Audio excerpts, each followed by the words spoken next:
Hello，大家好，今天要来讨论买房跟存 ETF 相关的问题。跟大多数人一样，我跟阿朱一直以来都想要有一个自己的小窝，同时我们也有在投资股票跟存股、存 ETF。那一天忽然有了一个大胆的想法，如果把买房的预算，包含头期款跟之后每年要缴的贷款、利息的钱，通通都拿去买 ETF 的话，同时搭配租屋，结果将会是怎样呢？于是我们着手进行试算，这里进行的是抓一个概念方向，所以不考虑股市、房市走向、税金等等细节也都不考虑。我们极简化的只计算我们用生命扛房贷30年的钱，包含利息、本金都投入 ETF， 结果会有怎样的差别？首先假设第一 ETF 我们就用00878殖利率 6% 来计算，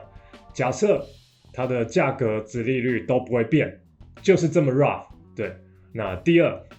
估算租屋月租呢，我们用1万块来估算，目前在台中这个金额足够我租到自己喜欢的房子。第三，房子我就以最近看了一间1000万20年屋龄的房子来算，假设头期300万，贷款30年，贷款金额700万。网络上我们找一个试算器，选利息高一点的本息摊还，因为看起来比较厉害；利率稍微偏高一点，因为可能升息，也可能是因为看起来比较惊世骇俗。计算结果大概是这样：30年贷700万的话，我们利息要缴247万。这247万的利息分到30年的话，就是说我们每年要缴8.23万的利息。把这8.23万拿去买 ETF， 本金的部分每年要挤出23.33万，也拿去买 ETF， 我们就可以开始计算了。我们拿这些参数拉一个 Excel 表格，分分钟搞定。赞叹 Excel， 感恩 Excel， 试算小帮手，试算界的霹雳娇娃。那结果大概是长这样。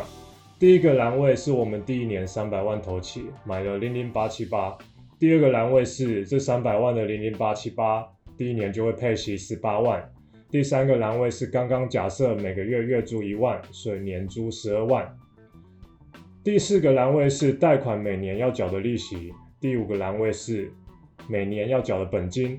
接着把每年这些本来要为买房挤出来的钱，加上生出来的股利，扣掉房租后剩下的钱，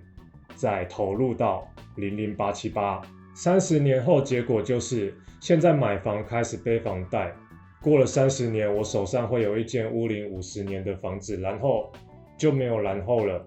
那如果存 ETF 的话，我手上到时候会有3000多万的股票 ETF， 每年再领183万的股利现金，很惊人。但这个试算比较粗糙，只是抓个方向让自己思考，也希望大家可以一起讨论跟分享你们的想法。虽然试算出来的结果是这样子，好像一面倒的我们该选择 ETF 这条路，但是未来股市、房市的走势很难判断，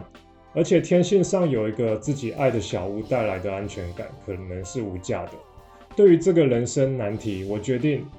先出门买一张乐透。那我们这周就到这里了，我们下周见，拜拜。